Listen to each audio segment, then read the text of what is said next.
1980 के दौर का गांव कांसारी, जहां न बिजली थी न पक्के रास्ते। जिंदगी बैलगाड़ी, मिट्टी के घर और आंगन में चूल्हा। कांसारी गांव में लोग दिन भर खेतों में काम करते और शाम को बरगद के पेड़ के नीचे बैठकर गीत और किस्से सुना करते। रघुवीर एक पुराना किसान था जिसके पास थोड़ी सी जमीन थी।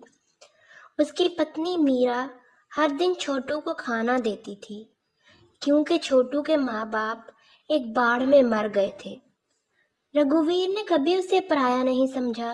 रघुवीर के दो चिराग थे, एक खून से बेजू और एक इंसानियत से छोटू।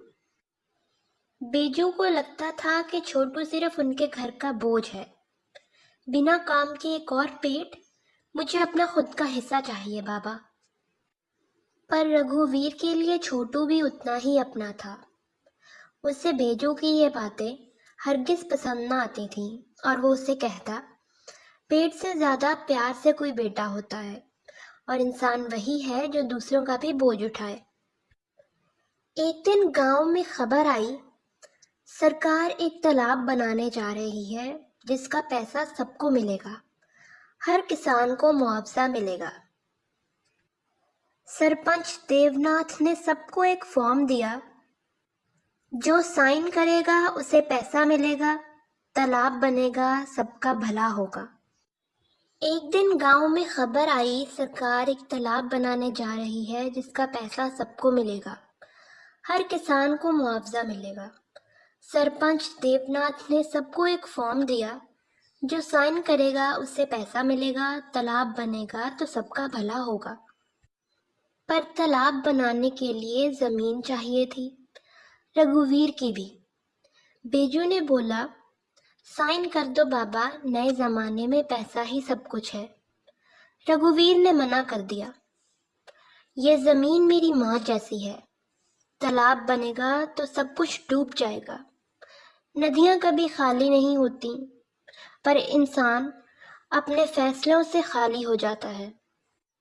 देवनाथ ने बेजू को पैसे का लालच दिया, अगर तुम बाबा से साइन करवा दो तो तुम्हें हम पैसे देंगे और इसके साथ साथ तुम्हारा नाम पंचायत की लिस्ट में डालकर तुम्हें गांव का यूथ लीडर भी बना देंगे। बेजू अंधे लालच में मान गया। उसने एक रात रघुवीर का हाथ पकड़कर जबरदस्ती अंगूठा लगवा दिया।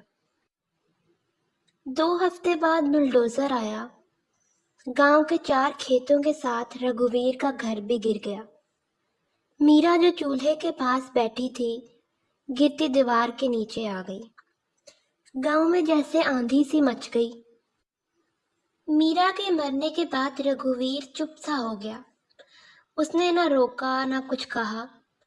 छोटू ने रघुवीर का हाथ पकड़कर कहा, बाबा मैं हूं ना, मैं आपका घर फिर से बनाऊंगा। लेकिन वो तो सिर्फ 14 साल का था। गांव के लोग भी जाग गए थे। उन्हें समझ आ गया था कि बेजू और देवनाथ ने मिलकर पैसा खाया था। पंचायत में लोगों ने हल्ला मचा दिया।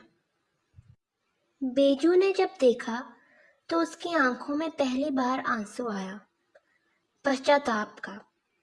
गांव के लोगों ने छोटू के साथ मिलकर नया घर बनाया, एक छोटा सा मंदिर बनाया मीरा के लिए, और छोटू ने खेती सीखी और रघुवीर का पूरा पूरा सहारा बन गया।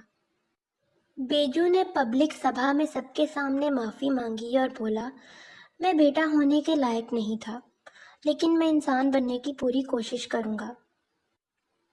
बेटा वो होता है जो सहारा बन सके, सिर्फ पैदा होने से बेटा नहीं बना जाता। जिंदगी में खून से नहीं कर्म से रिश्ता बनता है।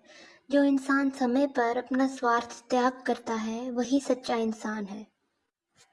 मॉरल, लालच अंधा बनाता है, पर अगर इंसान सुधरना चाहे तो हर टूटी रस्सी को फिर से बांधा जा सकता है। स्टोरी पसंद आई हो तो हमारे वीडियो को लाइक करें। मज़ीद ऐसी कहानियाँ सुनने के लिए हमारे YouTube चैनल को सब्सक्राइब करें और बेल का आइकन दबाएं।